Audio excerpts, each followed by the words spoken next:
Hey everyone, welcome back to another episode of All in the Name of Growth. I'm really excited to have you here today. I'm really excited to have Kyle Gillette on with us today. He is actually a certified coach through the International Coaching Federation, and he specifically works in mindset, which if you've listened to my podcast for any length of time, you know that I'm a huge believer in your mindset and the way that it affects the outcome around you. So Kyle, thanks for jumping on and joining us today. I'm excited for you to share your wisdom with us. Thanks, Christy. Hey, everybody that's listening. Okay, so as a kind of a getting to know you, get inside of your head a little bit, one of the things that I like to ask people is just kind of a getting to know you, or, getting to know kind of how you think. One of the questions I like to ask people is, what do you think is the biggest lie that people tell themselves? Capabilities lies. We consistently tell ourselves that we're not capable of certain things. I recently joined a CrossFit gym, and the first day I got there, it was a pretty hard workout and I was doing fine, but I noticed that the people in the room, it was a class of, I think, just 4 of us, but the people in the room, they were in different levels of shape, quote unquote. Yeah. They had been there for different amounts of time, but none of them stood there or did their workout in a way that was, I'm not capable, I can't do this. There was this mindset of, I'm going to do this as much as I can, as far as I can go. And so constantly, if we're not careful, we're going to tell ourselves, I'm not capable of doing this. I can't do this. It's that language of I can't versus how can I? Know we've all heard something like that before, but I got to see it on display in the gym. And I also get to see it on display with my clients when they get that click moment of, oh, I actually can pull this off, when they have those moments. So for me, it's that. And I think what's tied to that often for people is an imposter syndrome stuff. They label it that, but really what it is it's us needing to be able to take risk and just go for it and know that we're going to fail, and that's fine. And if you're not feeling like an imposter, or you don't feel like, if you don't have these times where you don't feel like you can accomplish the thing, the last workout we did, just to continue to use the gym example, I had to do handstands. And I can kind of do like a half a second handstand, but he had to start by doing basically a flip onto the wall where you hit your heels onto the wall. And for the first 10, 15 attempts, I'm going, this is really hard and scary, because you basically had to trust the wall and slam yourself into the wall. And finally I got into it, and I did like 7 or 8 in a row where I could flip my heels, and eventually over time, I'm going to start to be able to walk on my hands, because that's the goal. But it's this attitude of I can't do it that really crushes people. But I had to fail multiple times and then pump myself up and say, no, I can do this. I can do this. And one last point, what was funny is I told my wife about it. And so we went outside and found a wall that we could slam into without poking a hole in the wall. Sure. And she could only get her right foot off the ground, and that was it, because she was so in her head. And so she stayed stuck there. And she kept saying, I can't do it. And she'll eventually be able to do it, because she's going to shift her mindset. I believe she will, and she'll be able to do it. But it's that little twist that I think is all the difference in the world. So that would be my very long answer to your question. Well, there you go, everybody. That's our episode for today. No, that was amazing. And I if that's your answer to that question, we've got a great episode ahead of us. It's true. I actually was speaking yesterday to a group of people, and one of the things that I was talking about was it really also matters the people that you like surround yourself with, and this idea that, for me, one of the things that I love doing when I come up against one of those things, it's like, wow, this is really ambitious. It's a really ambitious goal, is that I go and I search out people who have achieved something similar to what I have achieved, because knowing that they can do it or have done it teaches me that I can also do it. Yep. And I love being able to have those available out there. And it's one of the reasons why I love when people show up and they shine that light in their own lives, because it gives permission, and it gives everybody else a reassurance that they too can do hard things, or they too can do things that are challenging to them. But the other part of that that's really interesting to me is that I remember doing that as a kid in gym class, or just like at home, like kicking your legs up onto the wall and doing handstands. It's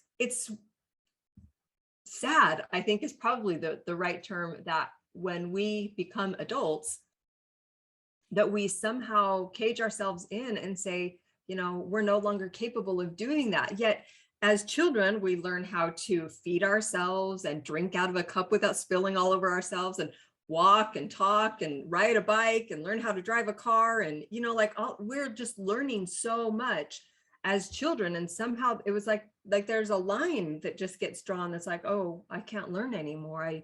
I'm not like that anymore. I'm okay. We're going to get into that in just a second, but I want to tell people really quick what we're talking about today. So the topic for today, because Kyle is a mindset coach, I definitely wanted to get into, the mindset, which we are already like in that spot, but also how our own self-awareness, how those two things work together, how our mindset and our self-awareness kind of work together in tandem. Because we've talked a lot in previous episodes about self-awareness and the need for it. And I'm excited to be able to bring those two things together and talk about how mindset and self-awareness actually work in, hand in hand. So, okay, getting back to what we were talking about. Why do you think that is? Why do you think, like, where does that line get drawn that says, as a child, I was able to be more like, I don't know the right term, more willing to take risks. Yeah. And as an adult, like, we are so risk averted. Yeah, I think our risk tolerance goes down significantly when our imagination goes away. Often when we're kids, if I just look at my children, I have 3 daughters, 5, 8, and 10, and they all have amazing imaginations. My 10-year-old is constantly creating games, board games and other games. My 8-year-old can sit outside or in a room or whatever and just talk to herself or sing to herself for an hour. And my 5-year-old, she's a little different. She's got a great imagination too, but she's not quite like the other two. Yeah. But anyway, my point is that when we get to a certain age, I don't know what the number is. There might be studies behind this, but you start to lose your imagination. And that's usually because someone else started to tell you, you can't. And that's when our mindset gets crushed and our imagination gets crushed. And then our creativity again gets crushed. And so what do you do then? You do what the average is. You do what everybody else is telling you to do. And that really prevents the creativity, the imagination, and what could be possible.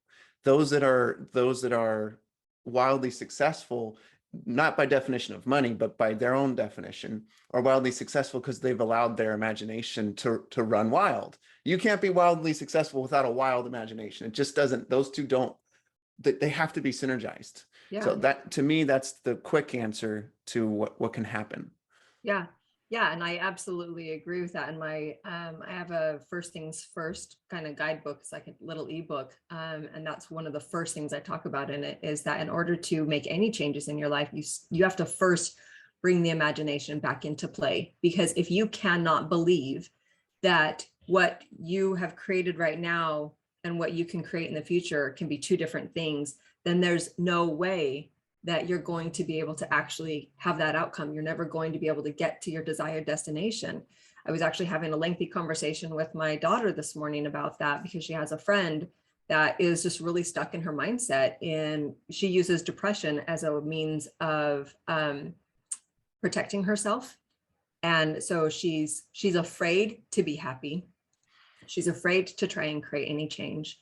She's afraid to, I think that more than anything, she doesn't believe that it can happen, that because she is so ingrained in this bubble that she's created for herself, that she has a hard time getting outside of that, which I think is definitely, that would be a good case point of, mindset and self-awareness, and the way that those two things can work you out of those places. But you have to first want it, right? And Yeah. that's a big key in it. Yeah, I think one of the things that can help is we're so inundated with noise in our head, literal noise. You got your phone in front of you all the time, especially the younger kids.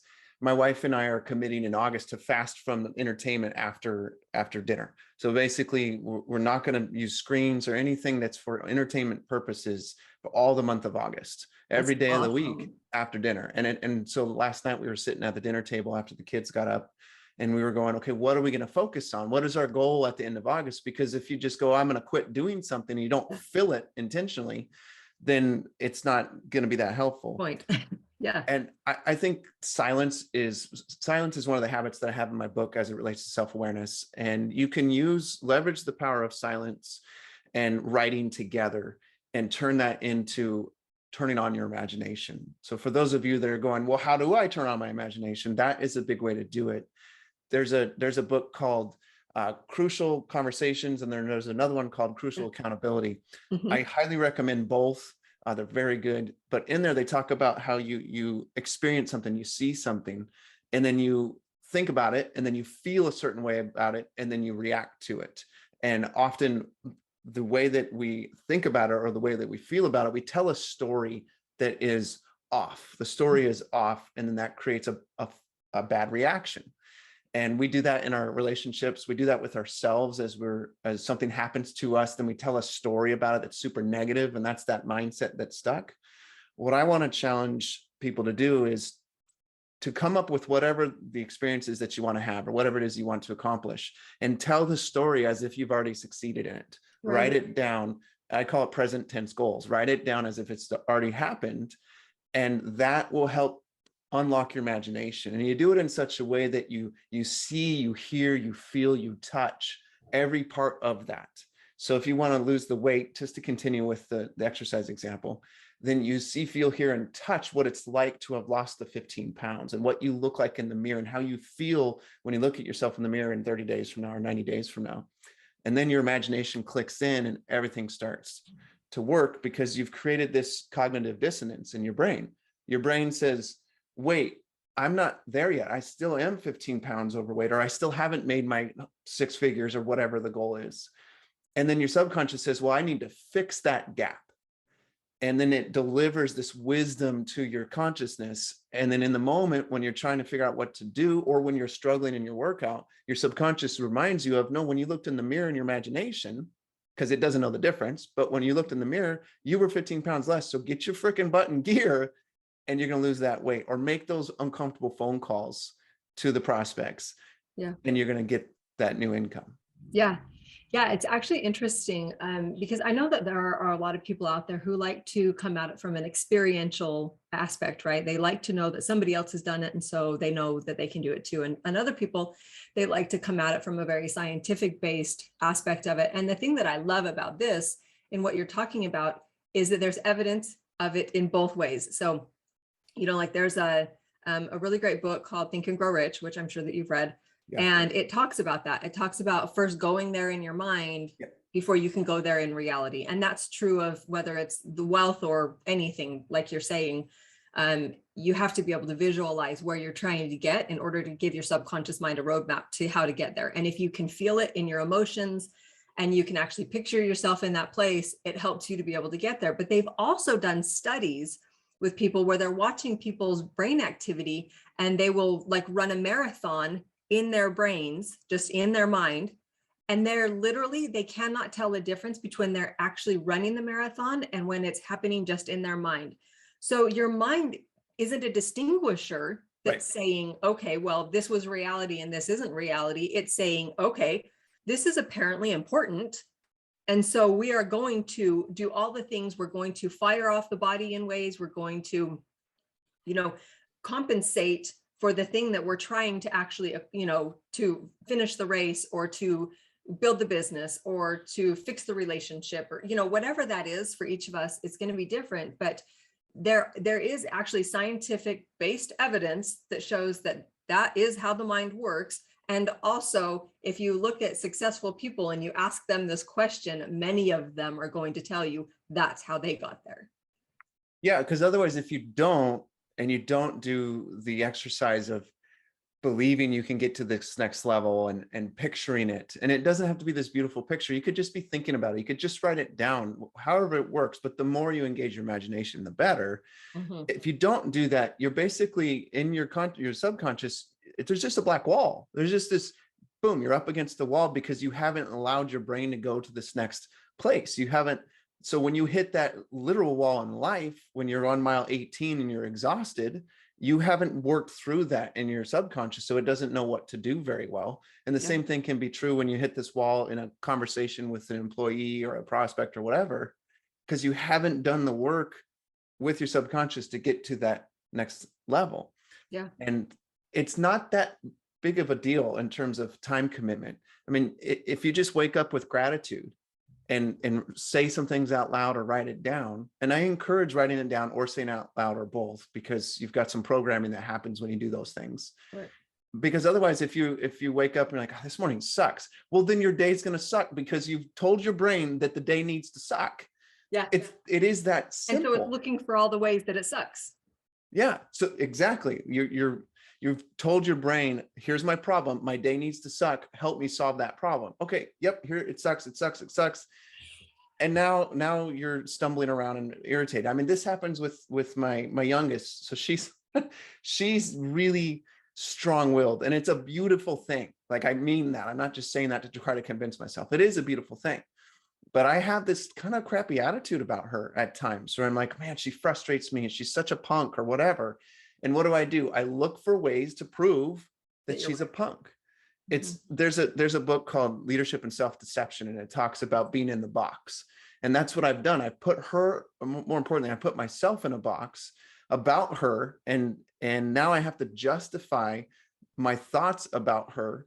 And therefore, then she puts herself in a box. Even at 5 years old, she gets herself into a box and starts screaming and yelling at me and telling me I'm stupid and she hates me. I mean, 5 years old, she's doing this, but it's my fault because my mindset about her at times is not the way where it could be. Instead, I can just be proud and grateful for the little progress that she's making. And obviously we can do that for ourselves and our businesses as well.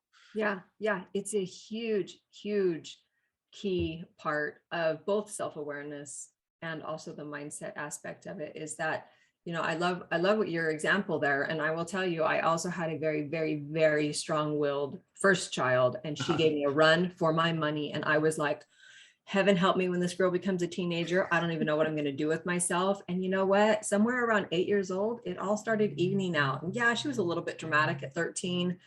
But like right now she's 20 and she is so amazing. My best girlfriend, like she is an incredible human being. And I remember making a conscious choice when she was in about the 3rd grade that I was going to fix my relationship with her, because it was kind of that strong-willed, because I'm also strong-willed. Like I have a strong personality too. And so there was like this struggle between the two of us. And I just had to make this conscious decision that I was going to fix it, that my relationship with her mattered enough that I was going to do my part. And hopefully in time, it would bring her around to doing her part. And literally, as soon as I invested in, it was that fast of a switch. Like she was like, oh, we're playing a different game now. We're in a different ballpark completely. And I don't have to be that kid anymore. And it just made a huge difference. But it's that self-awareness aspect of it, right? Like you cannot fix what's going on in here until you acknowledge what's going on, like all over here. Yep. 100%. I mean, when in my book, I talk about 5 different mindsets that you need to maintain that pillar of self-awareness. And you touched on the patience one for one thing, just being patient with her and with yourself in the process, and also the humility mindset. But what's underneath all that probably is a values mindset, that the way that you're looking at your daughter and your relationship with her, there's some deep values that are rooted in there. And when in the book, I talk about values is the very first mindset in the whole entire book. Do you know your values? Later in the book, we get into vision, but you got to be rooted. And you can use the metaphor of a tree, but I like to use the metaphor of a leadership house. I describe SAGE as a leadership house. Self-awareness is the foundation. Accountability is the nails and the hammer that holds your leadership house together. Growth is the walls and the roof, and then empowerment is the windows and doors. But the values are the rebar of that foundation. They reinforce your foundation. If you don't know your values, you haven't written them out and defined them clearly, then your level of self-awareness can't get to where it could get. Let's just say it that way. Yeah. When you define them, and the way I tell people to do it is, figure them out, come up with the words. There's all kinds of ways to do it. Get out in nature, walk around, talk to people, whatever you need to do. But most people can come up with a set of 15 or so pretty quickly of the words that are meaningful to them, narrow it down to 5 to 7, but then do this part. Tell the story of why that particular value is important to you. So excellence is one of my values. What's the story behind excellence for me? What's the story behind integrity for me? Because those are 2 of my 7. And when I can tell that story, then it roots into my brain at a whole nother level, and it gets reinforced in such a powerful way. So this can take a while, because sometimes it takes a while to really choose those values, but that is the start of it, because it serves, yes, as a reinforcement, but it also serves as that filter, that protection against the things that are going to come your way, the things Yeah. that don't fit you. And when they don't fit you, you feel that intuitive gut, like, this doesn't feel right. That's because it's something hitting up against your values. Yes. I love that. So your book is actually coming out in August, right? Sage Leadership. Yeah. That's so exciting. Okay, so people will be able to get it soon. I actually really love that you start at values, because I think that that is the best place to start. And most people don't even bring that into their realm of being part of who they are, right? Like we do a lot of personality tests, and we do a lot of these kinds of things that are like, tell me who I am. But I think that when you can get quiet in yourself and recognize what that foundation is for you, like in the instance with my daughter, my family matters. That is one of my values. Yeah. Yeah. It is a huge part of the way that I see the world, the way that I treat my children, my husband, myself, the way that we commit to our family, the things that we do to try and make our family unit strong. I mean, that is one of my values, which for a long time, one of my values is that, but then also I really value hard work and dedication and, growing a business. And so it was always hard for me to try and figure out how to do both of them, to take care of my family and also take care of my business, and also take care of myself. But I think that that's, kind of where it's good to have that self-awareness, but then it's where that mindset part of it comes into it, that we come up against these things, and it's easy to kind of polarize, right? It's easy to polarize our work life, ourself, our family, whatever else there is out there that we're kind of polarizing into little pieces. But it takes that mindset to be able to bring them together and say, no, these can all be symbiotic. They don't have to be polarized. Yep. So what's your advice on that kind of thing? When people come up against, well, okay, I have my values, and I feel like some of my values conflict, in what it is. So how do you recommend that people kind of get through that aspect of it? Yeah, in the beginning, you talked about going to people, turning to people that are wise, and in the accountability part of my book, I talk about two things. I call it a calibration habit, and I call it the advisory habit. And I recommend that people create a board of advisors of 5 people, 5 or more people. And when I say board of advisors, I'm not talking about a stuffy executive office boardroom where you're sitting in a boardroom and having conversations with people.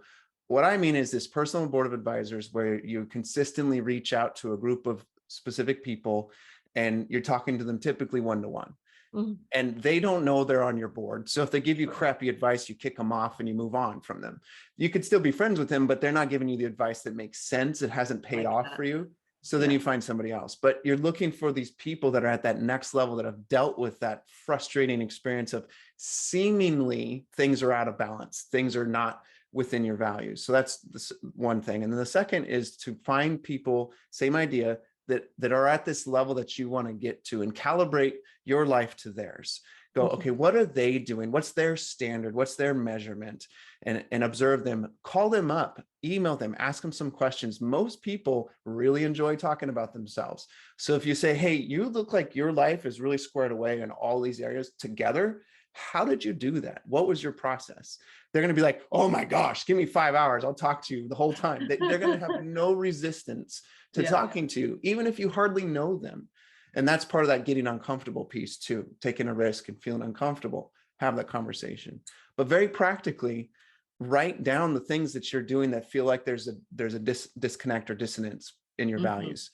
We have these different segments of our lives: business, relationships, kids, friends, whatever. What are the goals that you have in those specific arenas? And write those things down. And you'll probably start to notice that actually the values do line up, and what you are trying to accomplish is very synergistic. In our heads, it feels jumbled and crazy, right? Because we can't hold all of that in our brains simultaneously. It becomes overwhelming for our consciousness. But when you put it on paper and you look at it, speak it out loud, look at it, all of a sudden you're going, oh, wait a second. this thing I'm doing with my kiddo over here totally connects with this thing I'm trying to do with my employee over here. Mm. I'm having to have a conversation tomorrow with a construction company. There's a project manager there that's kind of being a jerk. And the general manager and the business owner are struggling with how to deal with his poor communication. And he's got this language that I hate this, I hate that, I hate this, right? So his mindset is screwed up. It's all out of whack. But I'm going, wait a second. My 5-year-old is saying, I hate this, I hate that. And this guy, it all connects. And meanwhile, I'm reading this book, Crucial Accountability, that's all about this stuff. So Crucial Accountability is for my self-development, but it's also for my coaching. But wait, it fits my kids. What seems like desperate things totally connect. Yeah. And I encourage people to can't tell you how many times I tell people to get a pen and paper out or use your word processing, whatever, and write down what's going on in your head. It's really powerful to do that. It totally opens your mind up to a different way to look at the things that are going on. Absolutely. Journaling is a huge, and I actually recommend, I mean, I know that people really love to get on their computers and clack away, but really taking a pen and there's something therapeutic about actually writing it out on paper. I think too, because one, it gets you away from something that is generally your distraction, which is your screens, right? You can go out into your yard, you can sit in the grass, you can take a pen and, you know, a piece of paper and go out there and you're able to get quiet. You know, you're able to get away from where the device is or where the family is or where the distractions are and just tune into what is happening in your head. And it is very, very beneficial to be able to go out and to start writing down the thoughts that you're like having over and over that are like the holdup in your head that you can't seem to get past. And for some reason, it's interesting. A lot of times and I know that you've probably experienced this too in your coaching business. And I know that this is actually one of the philosophies that you coach off of is that we all have the answers inside of us. And that our job as coaches is to be able to pull those things out of people. A lot of times people just they never stop to try and pull that out of themselves alone, right? So getting a piece of paper and a pen and being like, okay, I'm going to write out this fear that I'm having, and you write it out. And then for some reason you see it and you read it and maybe you say it out loud and you're like, that is the dumbest thing I've ever heard. Yep. 100%. I think fundamentally the why behind this is why we struggle with this. And behind that is that we're not present. That is the really ultimately it's the core theme of the whole SAGE idea is to be present. Because if you're not present, you can't empower the people that you're leading because you're not available to them as much as you can be. You can't grow if you're not present. You can't be accountable if you're not present. Obviously, if you're not present, you're not going to be self-aware. And so the writing is a big piece of that. But for those of you that writings, you're going, I'm not so sure about the writing. Try this simple thing. This is something that I do a couple times a day. And it seems silly, but it's really powerful. I want you to think about the roles. You mentioned some roles, Christy. I want you to think about the roles that you have in your life and listeners as well. Let's just say we have 5 different roles. Maybe it's more, maybe it's less. But each one of those roles represents an open browser window in your life. Every browser window requires energy from your computer. Well, every browser window in your brain requires energy from your brain. And often people switch. They say they're great multitaskers. Well, that's a lie. It doesn't exist. We could go into that. But I think most of us realize that it's not a real thing. We're just good at switching quickly, but we can't actually concentrate on more than one thing at once. Yeah. So what happens is people have 5 or 6 windows that are open and our brain is still kind of operating on those different roles, especially. So what I recommend to my clients is before you switch roles, let's say you're on a sales call and you're having a conversation, it goes well or it doesn't go well, it doesn't matter. You have that conversation, you hang up the phone, and now you need to go into a meeting with an employee. Close your eyes for 10 seconds, shut down that browser, and just reflect very briefly, literally 10 seconds, which is a long time to people. If we were to pause for 10 seconds right now, it would feel like forever on this podcast. Yes, totally. But it's plenty of time for you to shut that browser window and then think briefly about the conversation you're about to have with this person. And since my book is all about people first leadership, what I always want to encourage people to do is go, what do you want that person to feel in that next role? What do you want that person to feel after you're done having the conversation with them. If you can close the browser window, think about how you want them to feel, and then walk into that meeting, I guarantee you're going to be far more present than if you hadn't done that work. I guarantee it. You're not going to have this pull, this like trailing off, pulling on your brain of the previous roles. Yes. When you get home, do that. Sit for 10 seconds in your car, or if you work from home, sit for 10 seconds at your desk before you go out of your office door, and close your eyes, switch to that new gear. And it works. And again, it is only 10 seconds. If you want to take longer, by all means do it. But start with the 10 and you'll figure it out. You know, Yeah. It starts to flow a bit. Yeah. Yeah. That's actually incredible advice to give to people. And that was actually one of the things that I implemented in being able to, because so I work from home and we homeschool our kids. My husband works from home. And so we have a lot of time, and there's a lot of times where it all kind of bleeds together, you know, and it's been difficult in the past to kind of separate out those moments and be like, okay, I'm focusing on right now on the podcast, or I'm focusing right now on an article, or on this coaching session, or, you know, and then my 11-year-old comes in and he's like, hey mom, I want to talk to you about Minecraft, you know, and it's like, okay, hang on one second. You know, like close out where I was, be present with him, because I know that his life matters to him too. And the things that he's experiencing matters to him too. And my relationship with him matters to me. And so I want to be that kind of present. I want to be able to prioritize whatever it is he wants to tell me. Obviously, he thought that it was something that, you know, I wanted to know, or he just really wants me to know. And that's good enough for me. So it's taking that like moment to just allow yourself. I love that you likened it to browser windows, because I think everybody can relate to that.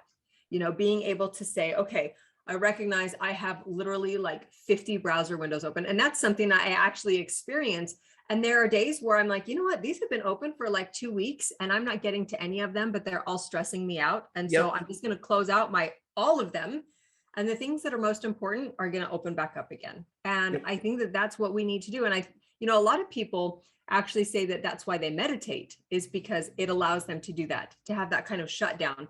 But I love that you say that it doesn't take meditation. It literally takes 10 seconds, which can feel like a lifetime for a lot of people who are really busy and like going all the time. But to have that 10 seconds to just shut it down and then refocus your energy into the next thing. And whether that's a next person, maybe it's you. Yeah. Maybe you're just shutting down so you can focus on getting present with yourself in that moment. Yeah. Often I'll stretch just to I stand most of the day. I'll stand for like up to 6 hours while I'm working instead of sit, because I found that I just like that more. I coach better standing because I can move around and, you know, wave around and whatnot. But I found that sometimes I just need to take a break and I'll stretch.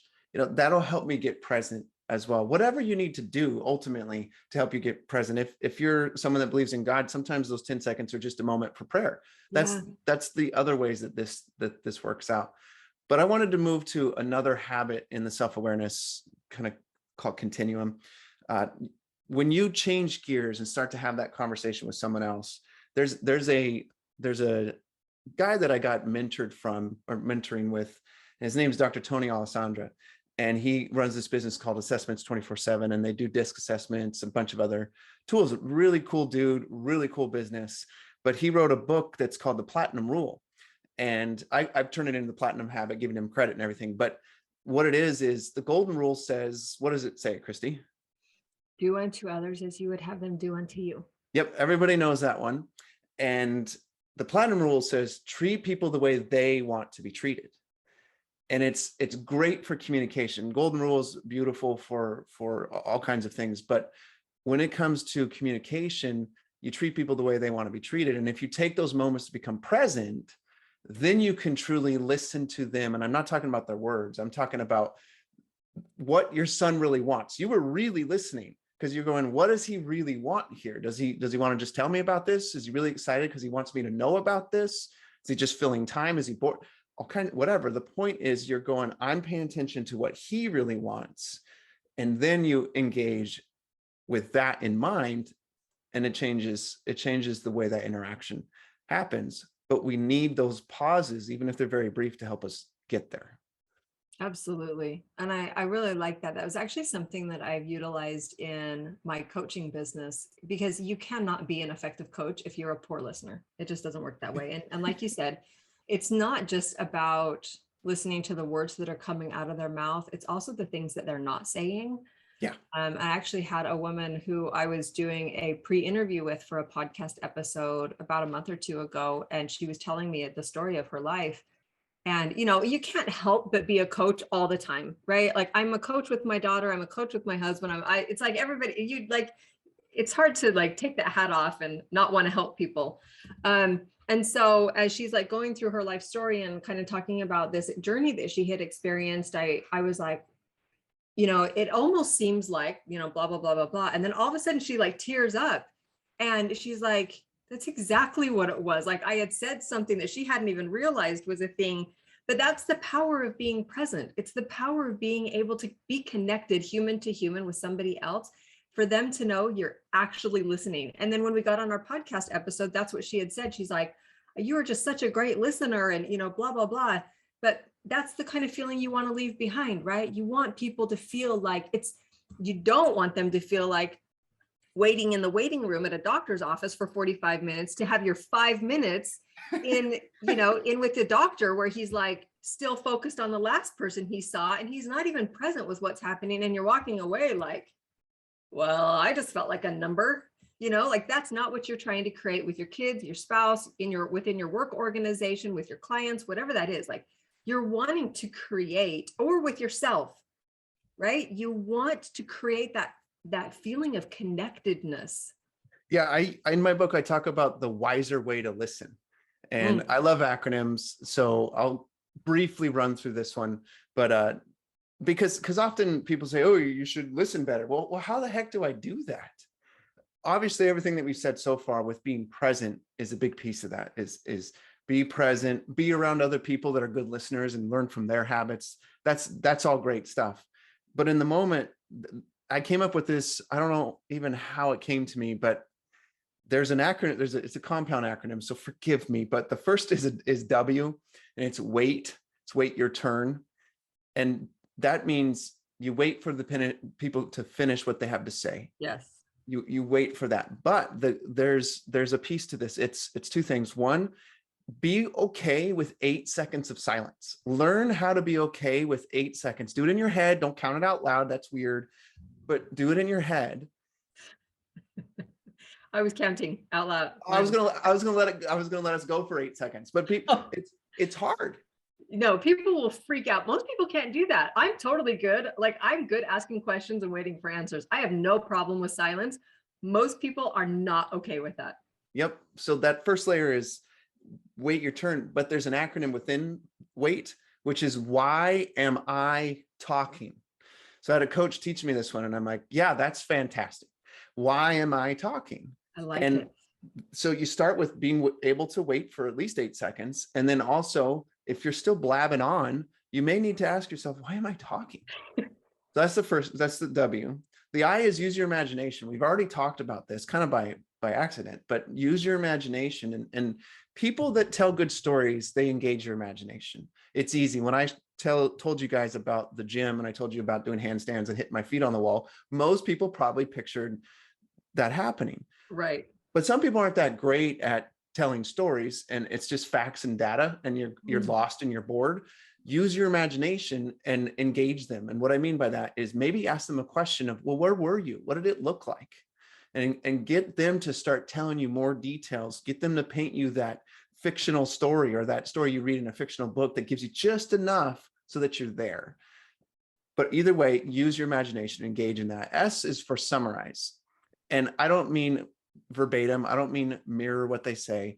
I just mean say back to them what you think you've heard. So I think I heard you say X, Y, Z. And if they say no, that's freaking fantastic. If what you say back to them isn't accurate, that means that communication has not happened, but you're going to fix it in that moment. And obviously, if they do say, yeah, you got it, well, great, communication has happened. And then E is engage your senses. So engage them, engage your body, engage them as much as you can with your hms, your ha's, your body language. So the imagination is your brain, the E is your body. You're using your body to communicate with them. And if they're feeling emotional, engage that emotion yourself. You don't need to cry if they're crying, but if you do, that's great. You're listening, you're being empathetic. Empathetic, yeah. And then lastly is review. So summarize is very different than review, because review is something you do later.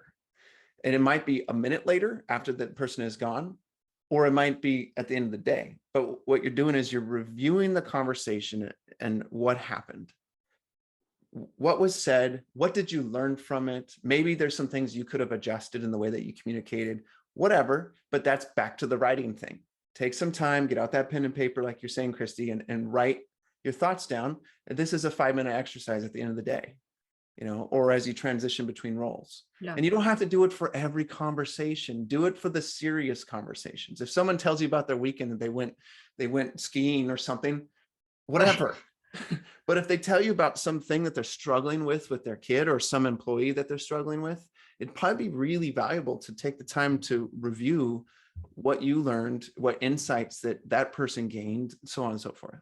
So that's maybe on the next conversation, how you can show up better for them, or something that you were like, oh, I should have said this, or, it does give you that opportunity. And I think that review part is a huge thing. And I've talked about this on the podcast before. It's about introspection. Yeah. It's about being willing to go inside of yourself and say, what did I do good? How could I have improved? How could I have shown up better? How could I have worded that differently? How could I have, and a lot of people, this isn't about being self-deprecating. Introspection and self-deprecation are two totally different things. Right. Introspection, you come at it from a place of, I want to grow. And self-deprecation is, I just suck, like that's totally different. Yes. And I love your acronym though. I think that's amazing. I love what you said. The why am I still talking? I think is brilliant, because I think a lot of people get caught up in that. I need to keep talking to fill the silence. And then they're not saying anything that really matters. And the other person, you're like losing them because Yes. you just keep talking. But I love the W.I.S.E.R one as well. I think that is a really great, and that's actually a lot of what you were talking about is how I personally have learned how to communicate with people. And I didn't realize that there was like which is why I love coaches like you, because I'm not that kind of coach. I'm not like, okay, what is my like methodology, and what is my like, how do I do this? And I'm just not that person. I just do what I do, but I don't know how to explain it to other people. So I love that there are people like you who are like, okay, well, this is how you do it. So well done. Yeah, you're touching on the intuitive stuff, right? Basically, you're going, I'm having this conversation, I'm empathizing with this person and listening deeply. And then my process is I'm very intuitive. You have patterns, of course, you have habits, of course, but it's rooted in a trust of your own intuition, which is really touching on to a habit and a mindset of self-awareness. It has to have that trust. You have to have a trusting mindset, and then you also need to have an intuitive habit to trust your intuition. So you're totally on that page. Exactly. I'm so excited. I love reading. And there are a lot of people that I come across in the podcasting world that are like, super excited about their book. I'm literally excited about your book.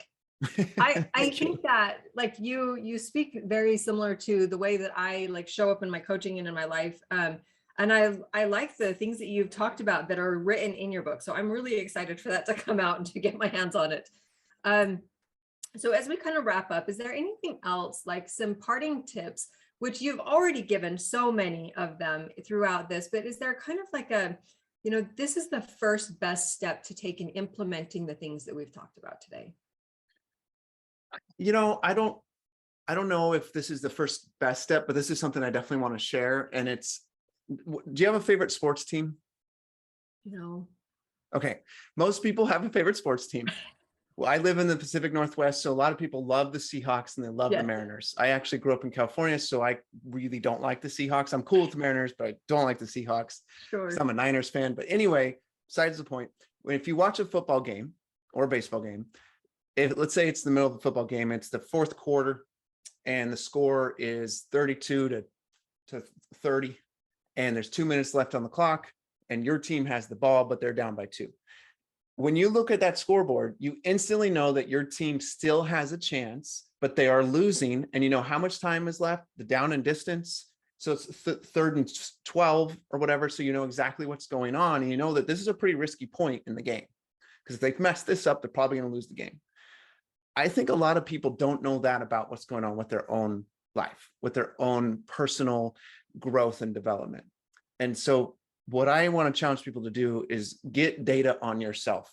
Have a scoreboard for yourself. I have an app that's in development for this purpose, but you need to have data on yourself. So you know, okay, where am I on my down and distance? What quarter am I in my life? What's going on? So that I can go, when I look at that scoreboard, I can know whether I'm behind or ahead, whether I'm right on where I should be, or I'm way behind. But either way, you know what the score is, and then you make adjustments in real time. Often people make adjustments way too late, and they have to play catch up, right? They're down by 30 and it's the 4th quarter. It's like, wait a second. You could have caught this a long time ago if you're paying attention to your data. And the way you can capture that data is track your goals, document the steps you've taken towards the goals, review what you've journaled, look at that, do that introspection like you were talking about, Christy, and spend the time doing that. And you're going to have data on yourself. I literally have over here on the right screen, I almost always have my goal dashboard up, right? And on there, I have my goals for Q3. I have my content strategy. I have the clients and how I earn them. I track my time in 7 key areas. So I know what's going on with that, what's lacking and what's succeeding. I have my budget. I have all this data on myself and my business that I can instantly get to. And as a business coach, you know that if people that don't have data on their business, they're suffering. They're suffering so much. I have an architect client that they have an email list of 3,000 people, and they're not prospecting that list. I'm like, what are you doing? They're literally missing out on millions of dollars worth of revenue because they're not using that data that's sitting there right in front of them. I'm like, you guys, oh my goodness. What are you doing? That makes me a little crazy. But we get away with that. We allow ourselves to do that with our own personal development. Sure. There's millions of dollars worth of worth, or however you want to quantify our own development. There's value, so much value there that we're not paying attention to because we're not tracking it. So track yourself in whatever ways you can. You will grow. It'll help you to be present. You can become more self-aware, et cetera, et cetera. Yeah, I love that. I think that, that's one of the great things about life is, 1, you can't fix what you don't acknowledge, but 2, if you don't have a plan, then you don't have any data, you don't have any milestones to be able to measure yourself up against. And I really want to emphasize, because women are really, really good at gathering data on everybody else and saying, oh, well, I'm definitely not there.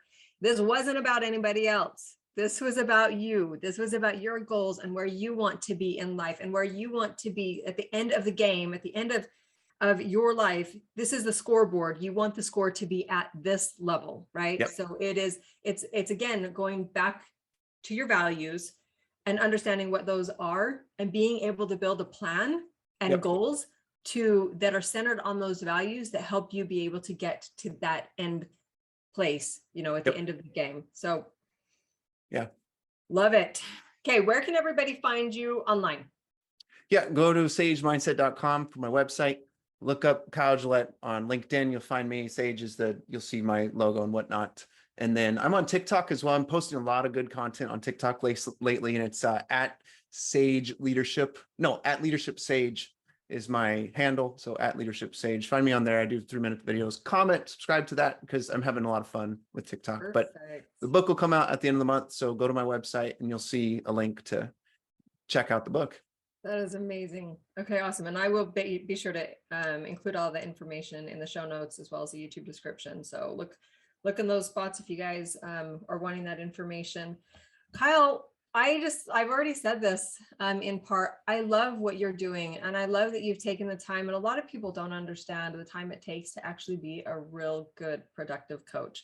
There's years that go into not just only your own personal development, but also in the training and being a international coaching federation coach. It takes a lot to get to that point. So it's a huge, round of applause to you. But I love that you have shown up in a way and you've created a book and resources for people to be able to tap into, that they can take those kinds of things in their own lives and be able to implement them until they can get themselves to a point where they can hire a coach and have a different level. So I love when coaches are putting stuff out into the world, like you're saying on TikTok, that just is free information to help motivate and inspire people. And I just really respect that that's something that you're integrating into your own practice and how you're showing up in the world. So kudos to you. Well, thank you, Christy. Appreciate that. Yep. For sure. Okay. Well, I'm excited to get this episode out for everybody to be able to listen to it. So we will talk to you later.